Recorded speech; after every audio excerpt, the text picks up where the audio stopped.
Hey guys, back with another video. Today we're going to be showing you how to pair your iPhone 16 Pro with your Huawei MatePad Air. Alright, so what we're going to want to do is go to settings. Then we're going to want to go to Bluetooth. Make sure that's on. Make sure it's also on the Huawei.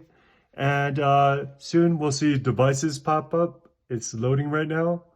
But we should see the MatePad coming in.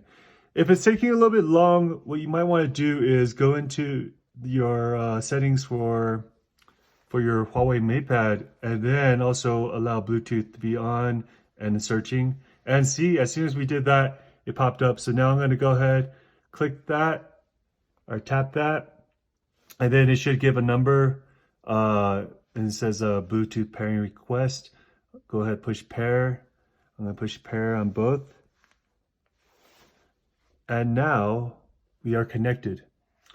Okay, so that's pretty much it for this video. So for more tips on how to connect with MatePad and iPhone, or just iPhone or MatePads in general, check out some of these other videos. Thanks for watching. Bye.